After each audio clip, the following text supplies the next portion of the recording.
It's fall here in New England, which means the leaves are turning, the days are getting a bit short, and football is the name of the game. It's the season for football, and truth be told, I'm much more interested in football food because it's those guilty pleasures like jalapeno poppers and wings and little hot sandwiches. Starting with these jalapeno poppers. So we're gonna start with the jalapenos, obviously. Now I'm gonna put gloves on just in case those jalapenos are a bit spicy. They can really make you cry if you accidentally touch your eye. So to get started, we're gonna cut each jalapeno in half. I'm gonna leave the stem end on because the stem's kind of a nice little handle. I'm gonna cut each right in half, make 2 halves that we can fill with some nice gooey cheese. All right, now we're gonna take out the seeds and the ribs from the inside. The easiest way to do that is just using a spoon. Gonna hold the pepper right over a bowl. Using the edge of the spoon to sort of carve out those ribs and the seeds. The ribs are where all the heat is. Now, not every jalapeno is spicy. I think it's like 1 in 10 maybe are spicy. So someone's gonna have a lucky jalapeno at this party. Now, when making jalapeno poppers, there's basically 2 ways to do it. You could stuff it with cheese and you can deep fry them, or you can bake them. And baking is what we're gonna do because it's easier, it's a little less greasy, and like I said, it's really great for make ahead. These little seeds just get everywhere. If a few stick in there, it's not the end of the world. Now, just gonna season the peppers with a little bit of salt. Give them a good toss. Now, the trick to making a good roasted jalapeno popper is roasting the peppers on their own first to help them soften before filling them with the cheesy filling. So onto a wire rack they go.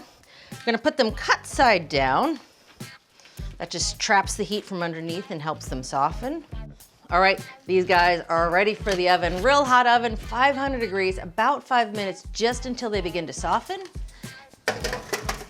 All right, I can feel the hot air of the oven. Makes my hair look a little extra rock and roll. Perfect for a football party. All right, bat down these again.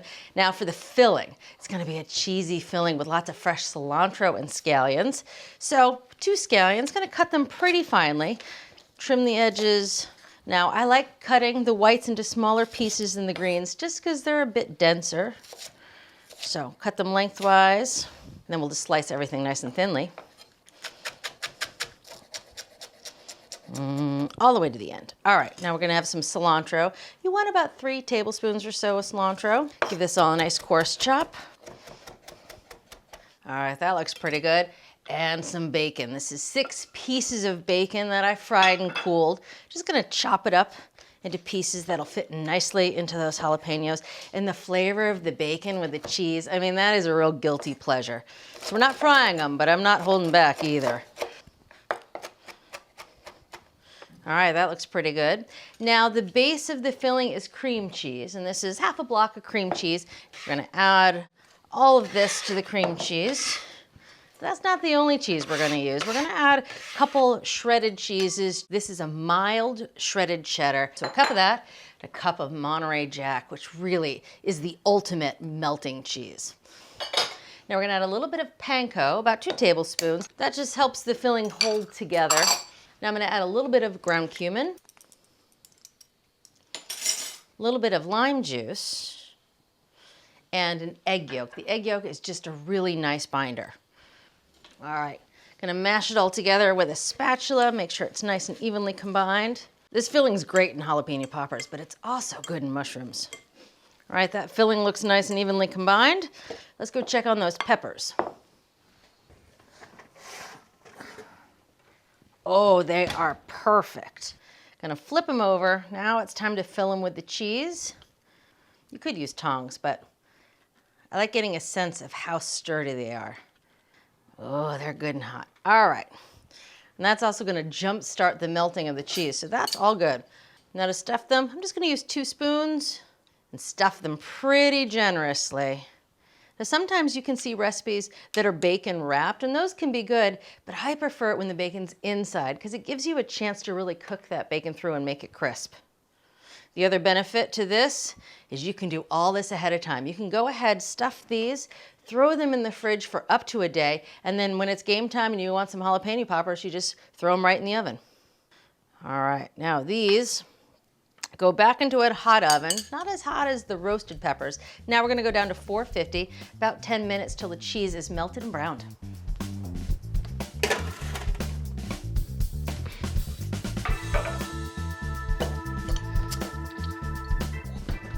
Oh, look at those. They're hot, the cheese is melted, started to brown a little bit on the top.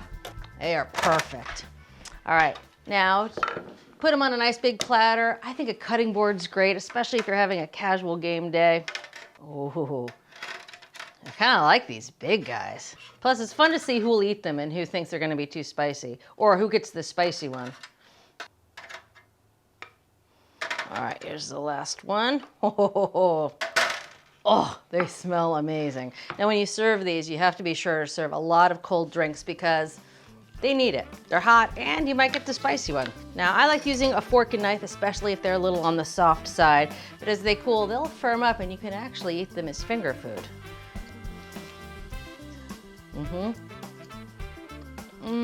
With all the cheese in there, it's almost like having queso dip with a jalapeno, with the bacon, all that scallion. This is the perfect jalapeno popper. Now, another snack that pairs perfectly with these jalapeno poppers are my spice rubbed chicken wings, which I serve with a homemade ranch sauce. At Cooks Illustrated, we're food nerds. That's why every recipe we develop involves research, cooking science, and rigorous testing by our team of expert test cooks. Only the highest rated recipes earn a place in our award-winning magazine. Every issue features our latest recipes and discoveries, cooking tips, and equipment and ingredient reviews. Our step-by-step photos and hand-drawn illustrations show you exactly how to succeed. So, are you ready to become the best cook you know? Subscribe to Cooks Illustrated magazine at cooksillustrated.com today. Time to make my spice rubbed wings. Now, these wings are my absolute favorite because they're roasted, not fried, and I love how the spice rub gets all dried and crunchy on the outside. The key, however, is to make your own spice rub, which we're gonna do using some New Mexican dried chilies. Now, you just need 2 of these chilies, and you can pretty much find them at most supermarkets these days. You wanna look for chilies that are bendable. That means they're nice and fresh. If you do this and the chili snaps in half, it's just old and it's not gonna have as much flavor. Now we're gonna take off the stem end. I'm gonna shake out some of the seeds. You don't want too many of those seeds in the spice rub. They just have sort of a dry, pasty flavor. Now I'm gonna tear the chilies up, about 1/2-inch pieces. I'm putting them in a skillet because we're gonna toast them before we grind them into a chili powder. Here's the second one. Now, New Mexican chilies, not very spicy, pretty mild. They almost have a fruity, sun-dried tomato chili flavor, which is really lovely, and it works great on wings. Also tastes great on pork chops. We're toasting the chili, so we might as well toast a few other fresh spices as well. Here's some coriander seed, 4 teaspoons of coriander seed, equal amount of cumin seeds, 4 teaspoons. And actually, I think it's the cumin seeds and the New Mexican chilies that really make this spice rub stand out because the flavor of freshly toasted and ground cumin is unlike other cumin you can get at the store. The pre-ground stuff at the store doesn't hold a candle to cumin seeds that you toast and grind yourself. Gonna add a little red pepper flake, 1/2 teaspoon, and some black peppercorns, another 1/2 teaspoon. And we're gonna put this on the stove, medium-low heat, only about 3 or 4 minutes. You just wanna see some light smoke coming off the spices. Then we'll let them cool before grinding them.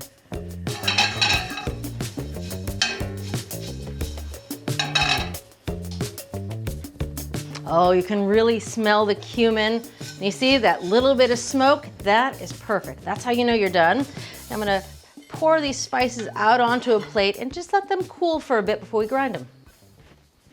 Spices have cooled, time to grind them into a nice fine powder. Now I like using a spice grinder like this. Some people also call this a coffee grinder because it just makes a nice fine powder. You could use a mortar and pestle if that's what you have too. Takes a little more work. All right, I'm just trying to funnel these spices into the spice grinder without making too much of a mess. All right, now to grind it.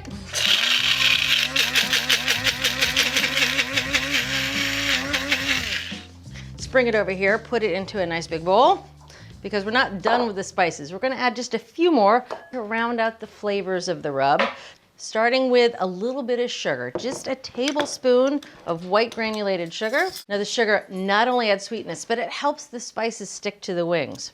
Gonna add a tablespoon of paprika, just regular paprika, nothing too spicy. Because next we're gonna add a tablespoon of kosher salt. Now, if you're using table salt, use half the amount, which is 1.5 teaspoons. But kosher salt, the grains are bigger, really great for a spice rub. Half a teaspoon each, onion powder and garlic powder. And last, a little bit of ground clove, which has that deep, fruity flavor, a warm spice it's known as. It has a really interesting flavor to the rub. All right, mix these together.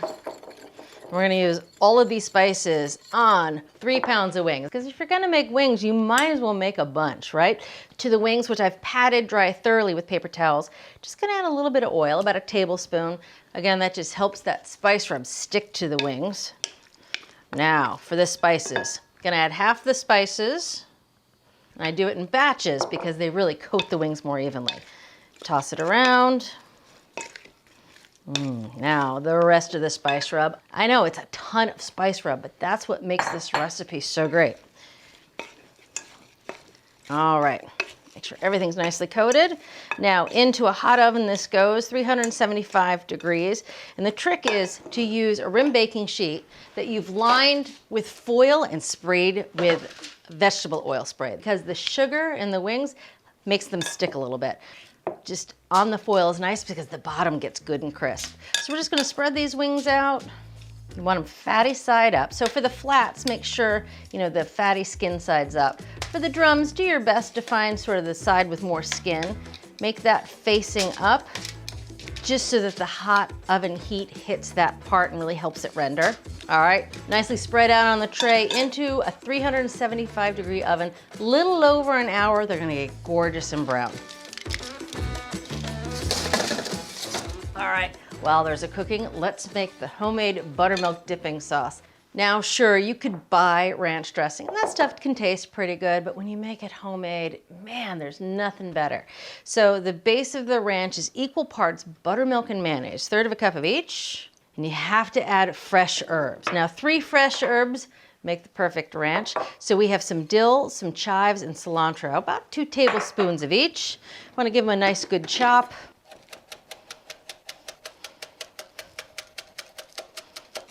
Right into the bowl they go. All right, now for the cilantro and dill, chop this all up.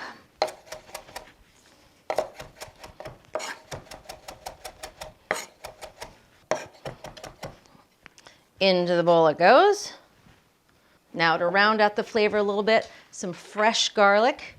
Here I have 1 clove. I'm gonna use a rasp style grater just to make sure fine bits of garlic really make their way into the sauce. There's no big clumps, and the flavor of the garlic's evenly distributed through the sauce. All right, that's good. I'm gonna add just a little bit of cayenne, just a little hit of cayenne, some distilled white vinegar, a couple teaspoons, bloop, bloop, and some salt and pepper. And that's it. Homemade ranch dressing. I mean, look, the fresh herbs, can't beat that. All right, transfer it to a nicer serving bowl. I'm gonna keep it chilled in the fridge until those wings are done roasting. Look at these wings. They are picture perfect. And I love how the texture of the spice rub really stands out. Thank goodness we put the vegetable oil spray on the pan. I missed doing that once, and it was really hard to get these wings off. And you can see by just putting them on the bottom, they get nice and caramelized right where they're resting against the pan. Oh, that's good. Now you notice I put a few vegetables, and by a few I mean a lot, on the platter because I love serving vegetables with wings. I mean, standard is celery and carrots, but I do it up a little bit with some cucumbers and bell peppers. You don't have to do this, but while the wings are hot, a little bit of fresh cilantro looks pretty, but I love the flavor of cilantro, and while the wings are hot, it sticks a little bit. Football plates, of course. Now this does serve a crowd, but my husband Ian and I have been known to take down this platter for dinner. The other thing is leftovers reheat like a dream. Oh. This is a perfectly done wing. The spice rub is perfect. Not too spicy, it just makes you want to have another wing. And to round out the spread with the poppers and these wings, I'm gonna make little football sandwiches with pastrami and Swiss and sauerkraut. In addition to the jalapeno poppers and those wings, I'm gonna make some little individual pastrami sandwiches that have Swiss and a little sauerkraut, tons of mustard. And the best part is you can make a whole bunch of them at once. So you wanna start with little rolls. These are little bakery rolls.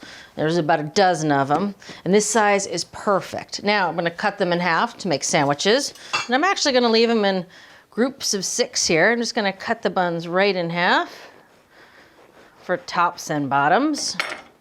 All right, now we're gonna put a little mustard on both sides of the buns, a hefty 4 tablespoons. Now I'm a mustard fan. I have at least 6, 7 types of mustards in my fridge. And I like the spicy brown mustard to go with the pastrami and the Swiss, but regular yellow mustard would work just fine here too. I'm gonna spread the mustard on both sides of the rolls, tops and bottoms. All right, now into a 13 by 9 inch dish. Gonna put the bottoms in. There's the bottom, that's the bottom. We'll leave the tops on the side for now while we build the sandwiches. Now, first up, the pastrami. Fresh from the deli, sliced kind of thin. You want about 8 ounces or so. I'm gonna take it. Now, pastrami is a pretty long slice. We're gonna fold it up. We're gonna lay it right on the bread. Now, this does take a little while to assemble these sandwiches, but you can assemble them up to a day ahead and then just pop them in the oven when it's game time. You're going for about 3 slices of pastrami per little sandwich. Last piece here. All right. Now we're gonna sprinkle the top with some sauerkraut. Here I have a pound of sauerkraut. I like using the fresh stuff, the kind you get in a bag. And it's packed in a brine. You just wanna squeeze that brine out. That's good. Gonna spread this on top of the pastrami. Yes. All right, that's good. Now for the Swiss. So a piece of Swiss, again, just folding it up so you get 1 piece of Swiss per roll. Making little squares.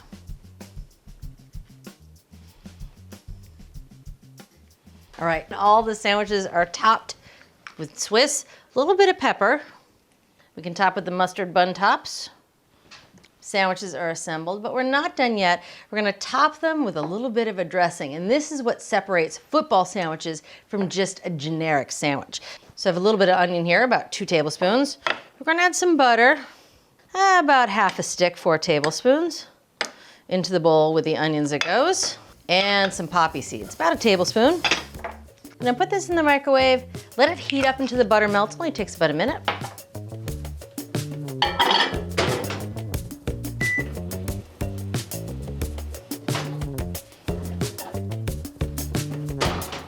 This looks perfect. The butter is melted, the onions are a little softened.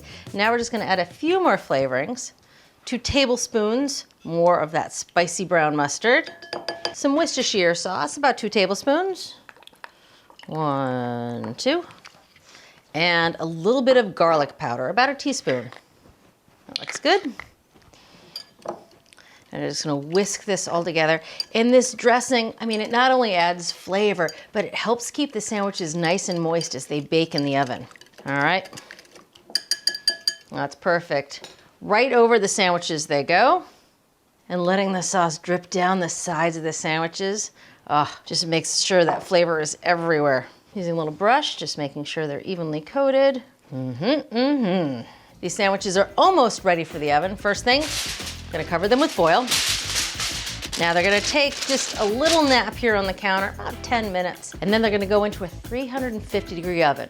Now the total cooking time is about 30 minutes, but after 20 minutes, I'm gonna take the foil off and let them go until the tops are browned and that cheese is good and melty. And of course, you're gonna wanna let them cool just a few minutes before you serve them. The sandwiches have cooled a little bit. Time to dig in. Oh, these sandwiches are so good. The flavors of the pastrami, the Swiss, and the sauerkraut with that spicy mustard, and then the dressing, the poppy seeds, a little bit of butter. The combination is incredible. Now, one last thing to add to the football table is a little something sweet. And given that it's fall, I love doing pumpkin cheesecake bars because one pan makes a ton and everyone goes crazy for them. Love what you're watching? Take your cooking to the next level with our Essential membership. Get instant access to thousands of recipes, tips, techniques, product reviews, and step-by-step videos. Our Members app allows you to search by ingredient, set dietary preferences, and save your favorite recipes. For those looking to level up, our newest feature, ATK Classes, offers more in-depth instruction led by ATK experts, so you can gain greater confidence in the kitchen. Start your free trial by visiting the App Store or going to americastestkitchen.com/YouTube today. The sweet thing to round out our football party table are pumpkin cheesecake bars. It starts by using canned pumpkin, which is very convenient. It's a 15-ounce can of pumpkin puree, not sweetened. And I'm putting it into a saucepan because we found that cooking it for just a few minutes, 6 or 7 minutes, really helps drive off the extra moisture and intensify its flavor. I'm gonna add a little bit of spice, pumpkin pie spice. I want about 2 teaspoons of that. And half a teaspoon of table salt. All right, that's it. Onto the stove it goes, medium heat, just 6 or so minutes until the mixture is thickened ever so slightly and it measures about 1.5 cups. While this is cooking away, I'm gonna keep my eye on it, but we're gonna get started on the crust. And as with any good cheesecake, we're gonna use graham crackers for the crust. This is 15 graham crackers. I'm gonna use the food processor to help turn them into crumbs. I'm gonna give them a head start by breaking them into large crumbles. I'm gonna add 1/4 cup of sugar and a teaspoon of ground ginger. I'm gonna let the processor rip for about 15 seconds to get nice fine crumbs.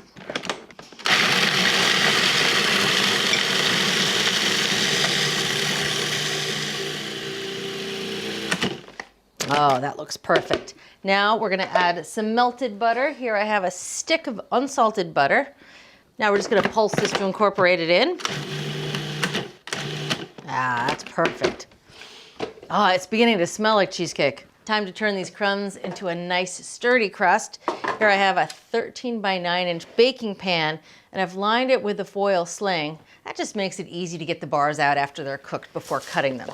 All these crumbs go into the pan and I'm gonna use the bottom of a measuring cup. This is a great tool for pressing that crust into a nice even layer. So spread them out pretty evenly.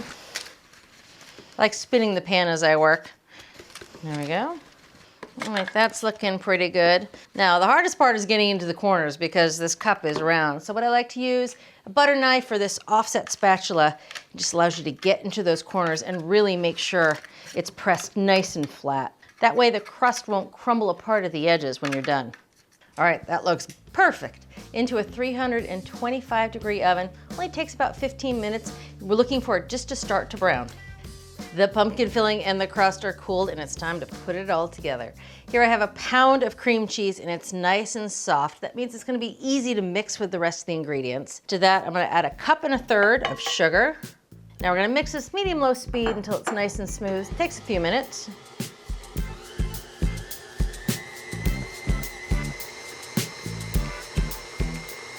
All right, looking pretty good. Now we're gonna add a few flavorings.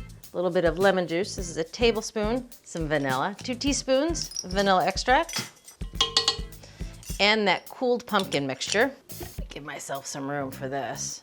In it goes. There we go. All right, now we're just gonna continue to mix this, again, medium-low speed, until it's nice and combined. All right, now with the mixers on medium speed, I'm gonna add 4 eggs. I'm gonna add them one at a time, cracking them right into the bowl.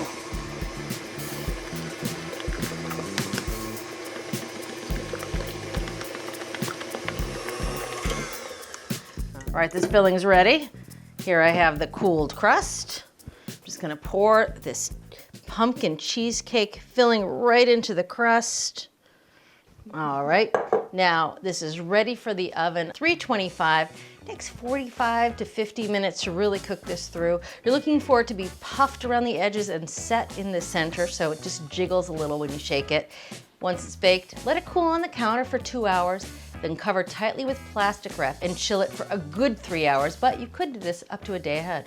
These cheesecake bars are cooked, cooled, and chilled, and they're ready to come out of their pan and be cut into squares. And this is the beauty of the foil sling. It makes it really easy to lift the whole thing up at once. Right, now you can make these as big or as small as you want to, but I like to get about 24 out of a 13 by 9 inch square. That means everyone gets a little taste, but they're not too oversized. So to make about 24 bars, we're gonna do, I'll do 8 by 3. Like I said, some might be bigger than others. Right now I'm just gonna transfer them over to a platter. And that platter looks good and full for now. We'll save those others for later. Now these are delicious as they are, but when you can buy a can of whipped cream, might as well, right? Plus, makes them look nice. Oh, this guy's big. He gets 2. All right, now, this is a little over the top, and I fully admit it. But what's the fun of having a football party if you don't go out and buy some football decorations that say game time or little flags that look like the referees? And it's perfect for little desserts like this. I know, it's hokey, but I don't care. I think it's fun. All right, you get a touchdown. Let's give one a try, shall we? And unlike a pie, you can eat a bar cookie right out of your hand, which is handy if you're trying to watch the game. These are perfect. Not too sweet, very creamy. You can taste the pumpkin, but it's not overly spiced at all. And the crust, nice and crisp with a clean graham cracker flavor. This is perfect for a football party, or really any fall party for that matter. See you next time. If you're ready to take your cooking to the next level, head over to americastestkitchen.com and get a free trial of our ATK Essential membership. While you're there, you can sign up for our free email newsletters and download our app. So, what are you waiting for?